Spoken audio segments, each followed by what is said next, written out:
अच्छा बताइए, किस मौसम में धूप बड़ी अच्छी लगती है? किस मौसम में खिड़की पे बैठ के वो गरम गरम चाय बड़ी अच्छी लगती है? किस मौसम में फिक्र हो जाती है कि भाई अभी कंबल निकालने हैं, गरम कपड़े निकालने हैं? किस मौसम में वो काली गाजर आने की खुशी होती है? किस मौसम में वो अचार डलने लग जाता है गाजर गोभी का? मैं बात कर रहा हूँ शरद ऋतु की, यानी कि सर्दियों के आने से बिल्कुल पहले का समय। और ये जो शरद ऋतु है ना, ये अपने साथ बड़े सारे मजेदार खाने लाती है। तो आज उस शरद ऋतु के खानों की बात। वेलकम टू घर सा यमी, स्वाद का रिश्ता।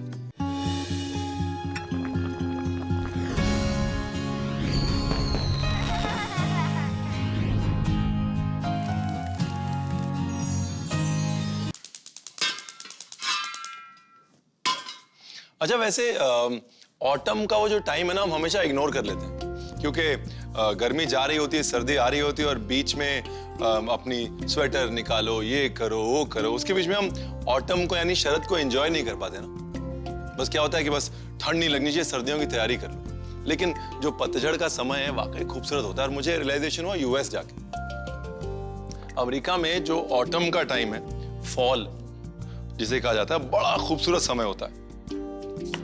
और उसके बाद जब मैं यहाँ आया हिंदुस्तान, तो मैंने देखा यार हमारे तो गर्मी के बाद सर्दी आ जाती है बस। अच्छा बना क्या रहा हूँ मैं बना रहा हूँ कुट। बेसिकली कुट का मतलब तमिल में होता है मिलाना। तो जब सब कुछ शरद ऋतु का लेके उसको साथ में मिला दिया जाता है और दाल के साथ पका दिया जाता है तो कुट बन जाता है। बड़ी रोमांटिक सी डिश है। मतलब जब बनेगी ना और धुआं निकलेगा तो आपको अपने आप याद आएगा कि हल्की हल्की ठंड है, आपके हाथ में कुट का बोल है और आप बस बैठे हुए वरांडे में ठंड का इंतजार कर रहे हैं। लेकिन एक चीज तो पक्की है कि दक्षिण भारत में भी मौसमों के बदलाव को खाने के साथ बड़े तसल्ली से और बड़े आराम से और बड़ा सोच समझ के जोड़ा गया है। और सोच समझ के मैं इसलिए बोल रहा हूं क्योंकि मौसम के साथ सिर्फ तापमान या सूर्य की दूरी नहीं बदलती। मौसम के साथ एक्चुअली हमारे शरीर के अंदर होने वाले रिएक्शंस, आजू बाजू के इंग्रेडिएंट्स सब बदल जाता है। ये मेरी फेवरेट सब्जी है, ऐश गोल्ड।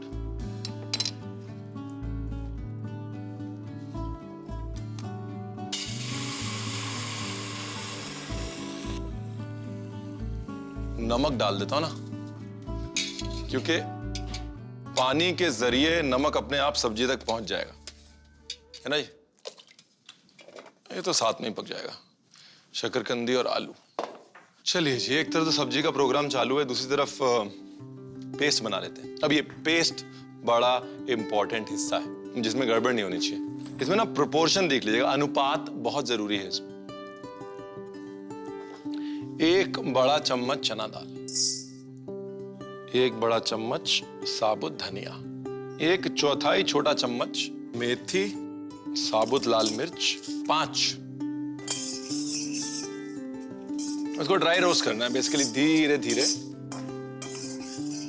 भूनना है।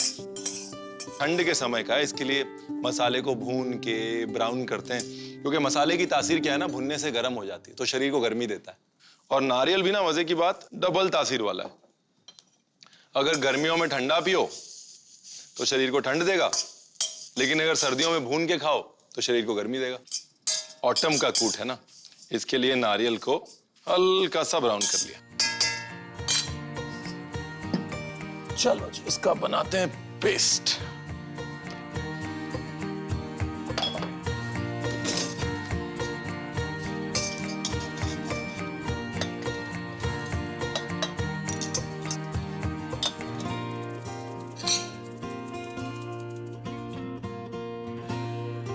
हाँ बस, आलू भी 50-60% हो गया, 10% और होगा तो फिर कद्दू डाल दो।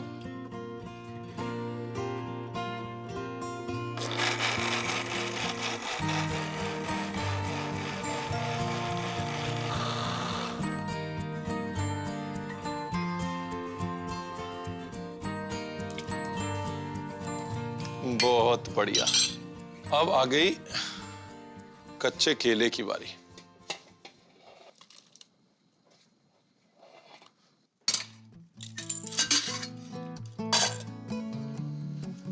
ये गई टाटा संपन्न अनपॉलिश तूर दाल।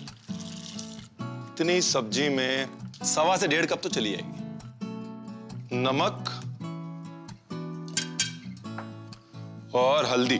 अच्छा, हल्दी में कंजूसी नहीं, क्योंकि सारा रंग जो है वो हल्दी का ही है।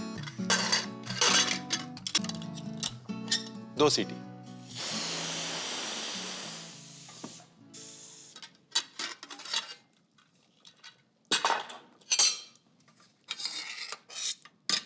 दाल गल गई ना, फर्स्ट क्लास।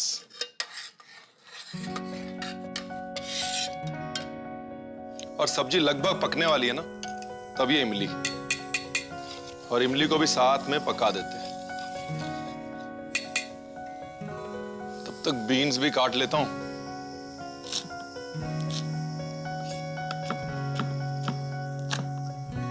नाइस।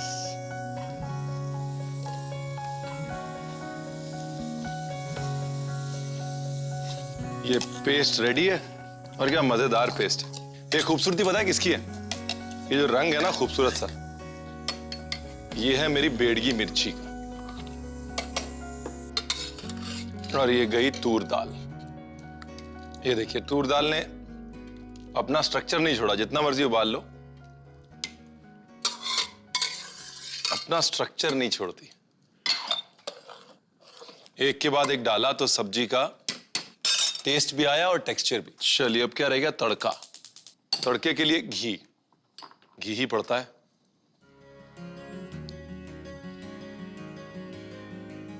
राई और गोटा उड़द।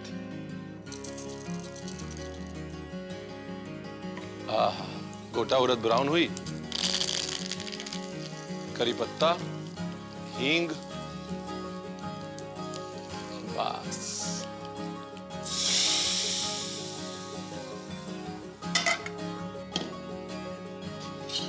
मुझे अपने बर्तन बड़े अच्छे लगते हैं, आपको भी लगते हैं ना?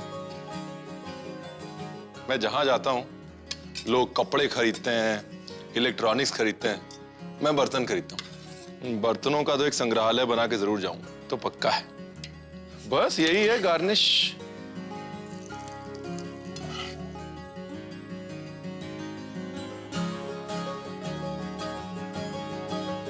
आप एक काम करिए, घी के बगैर भी देख लीजिए, लेकिन घी डालिएगा जरूर।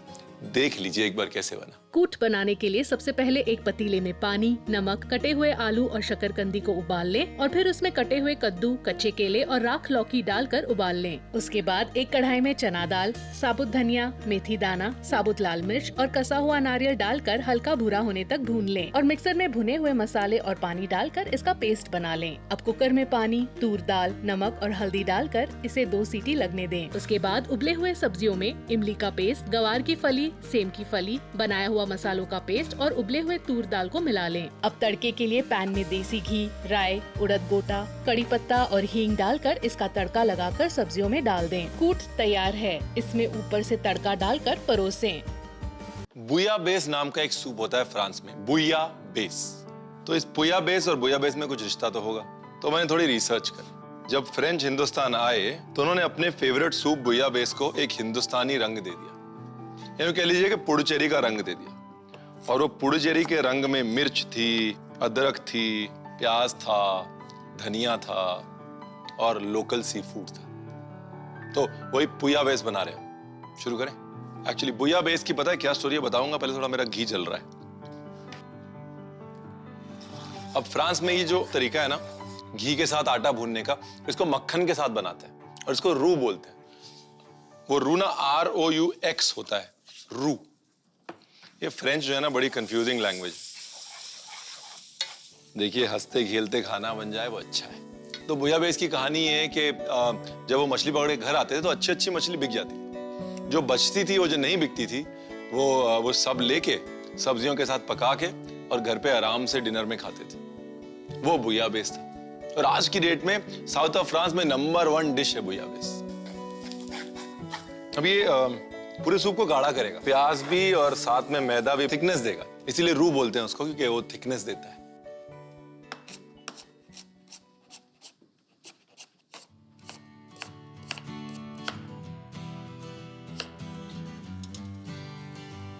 अब गई हल्दी, थोड़ी सी लाल मिर्च,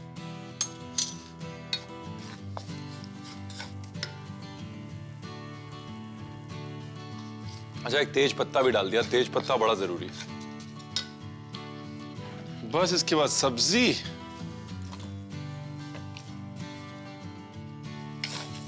थोड़ा सब्जी भून लेते हैं।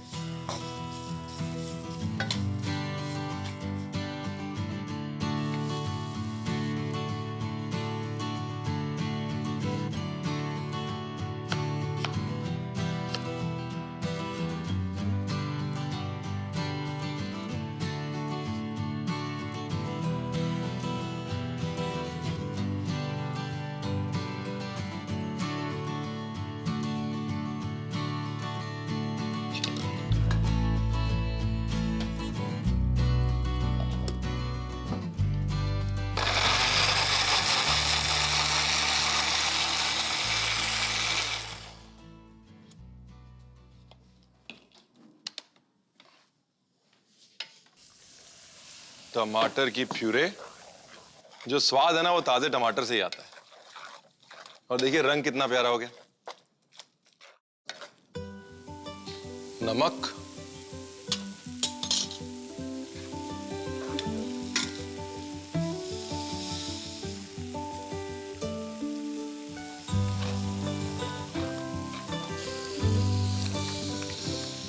अच्छे अच्छे शेफ जो है वो ये रंग लाने को तरस जाते हैं।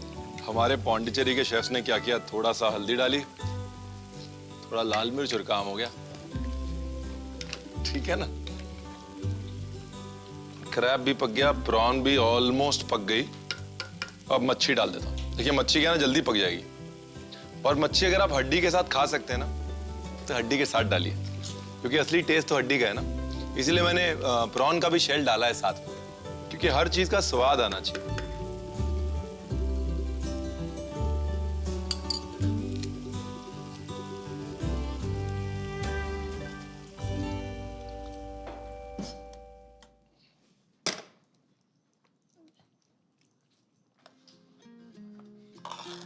बड़े ध्यान से देखिए, बड़े बड़े ध्यान से। हाँ, मच्छी टूट गई तो सारी मेहनत बेकार हो जाएगी, इसलिए। और सूप ऐसे गाढ़ा होना चाहिए। जो विंटर सूप्स है ना, फॉल के सूप्स हैं, वो गाढ़े होने चाहिए। समर सूप्स पतले होने चाहिए।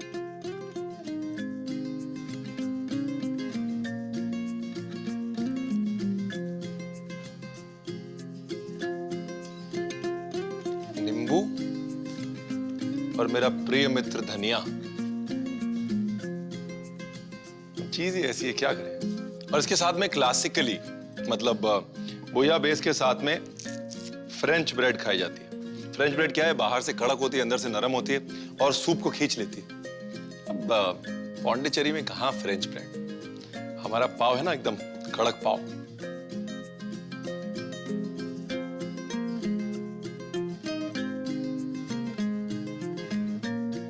हर बार जब मैं पुयाबेस बनाता हूँ ना, मेरे चेहरे पे ऐसी ही मुस्कुराहट होती है। आपको ये मुस्कुराहट चाहिए ना, तो रेसिपी देख लीजिए। पुयाबाइसे बनाने के लिए सबसे पहले कढ़ाई में देसी घी और गेहूं का आटा मिलाकर भून लें। उसके बाद उसमें बारीक कटे अदरक, हरी मिर्च और प्याज डालकर मिला लें। अब उसमें हल्दी, लाल मिर्च, तेज पत्ता, कटे हुए गाजर और आलू को मिलाकर भून लें। दूसरी तरफ मछलियों में नमक मिलाकर रख दें। अब मिक्सर में टमाटर और पानी डालकर इसका पेस्ट बना लें और कढ़ाई में पेस्ट को डालकर उसमें नमक मिला लें। उसके बाद उसमें केकड़े, झींगे और पानी डालकर मिला लें। केकड़े और झींगे पकने के बाद सूप में सुरमई मछली, देसी घी और धनिया के पत्ते डाल लें। पुयाबाइसे तैयार है। इसे नींबू, धनिया के पत्ते और पाव के साथ परोसें।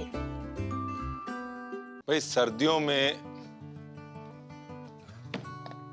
दिल्ली में, पंजाब में, हरियाणा में ऐसा कोई नहीं होगा जिसने गाजर, गोभी और शलगम का अचार नहीं खाया होगा, है ना। तो मैंने कहा गाजर गोभी का अचार बनाता हूं। तो गाजर की लंबी लंबी डंडियां काट लेनी जी। अच्छा, अगर आप दिल्ली से जा रहे हो और किसी भी कॉलोनी से जा रहे हो आप, तो दूर से ना ऐसे पता लग जाएंगे ये पंजाबियों के घर हैं, ये पंजाबियों का घर है, ये पंजाबियों का घर है। क्योंकि सर्दियों में ना वहाँ पे या तो कांजी होती है, जैसे कांजी का मटका होता है, और या फिर अचार लगा होता है। या कहीं, या फिर गाजर गोभी सूख रही होती है अचार के लिए, शलगम, या फिर घी की खुशबू आ रही होती है। बड़ी निशानियां हैं जी पंजाबी पहचानने की।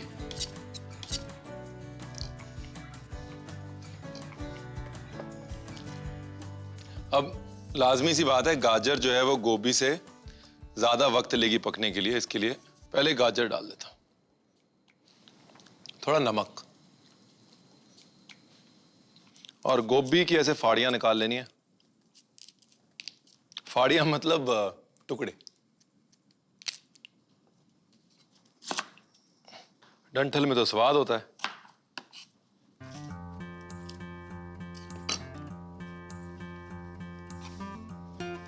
दूसरी तरफ ये सरसों का तेल।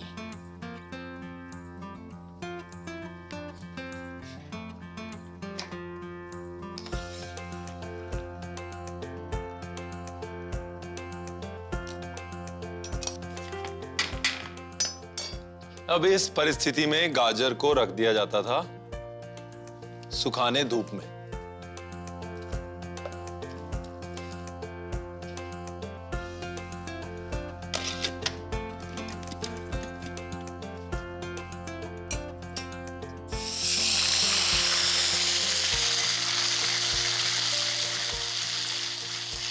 प्याज का पेस्ट और उसके बाद अदरक और लहसुन का पेस्ट।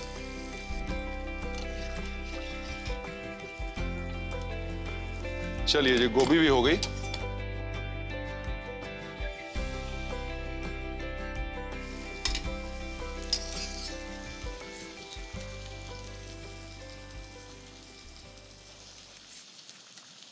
देखो जी, अचार तो बनने वाला हो गया।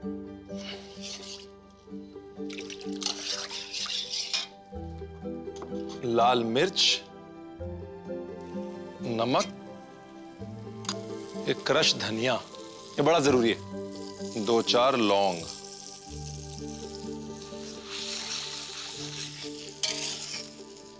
अब बस गुड़, और एक गुड़ सिरके को और इस मसाले को पका लेना है।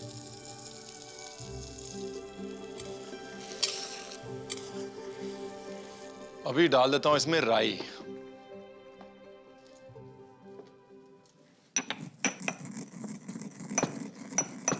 तो काली राई भी डाल सकते हैं, पीली राई भी डाल सकते हैं, मैं पीली डाल रहा हूं।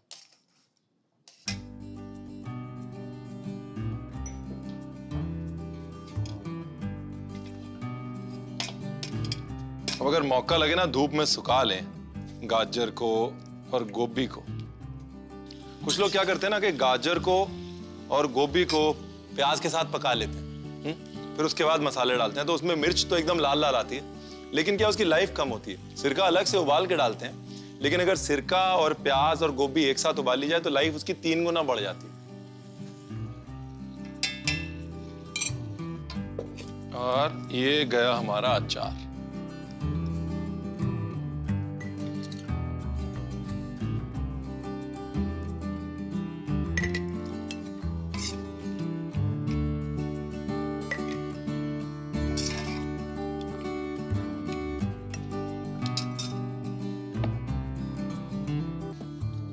इतने तो खत्म कर दूंगा मैं।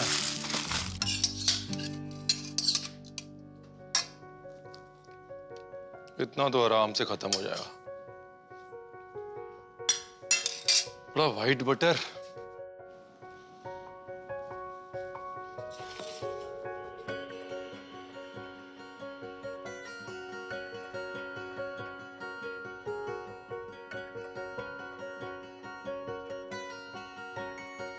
देखिए एक बात तो पक्की है कि इस बार अगर नवंबर, दिसंबर, जनवरी में आपने ये अचार नहीं डाला ना, तो आप कुछ मिस करेंगे। रेसिपी देख लीजिए फटाफट, मिस मत करिएगा।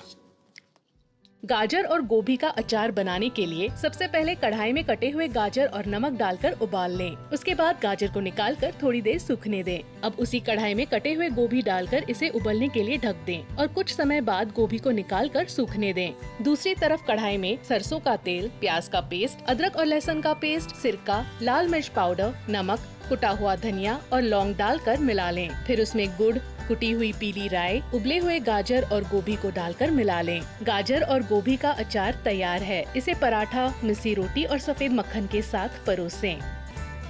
मौसम कैसे बीत जाते पता नहीं चलता ना। अब जैसे कल मॉनसून गया, आज शरद गई और कल हेमंत आ जाए। लेकिन एक बात तो है, ये मौसमी खाना बनाते बनाते मुझे एक चीज तो समझ में आ रही कि हमारी सेहत के लिए और हमारी खुशी के लिए खाना मौसम के हिसाब से ही चाहिए। तो कल मिलता हूं मैं आपको हेमंत के साथ। नहीं, हेमंत मेरी नई कढ़ाई नहीं है, हेमंत मतलब सर्दियों के खाने के साथ। कल मिलते हैं।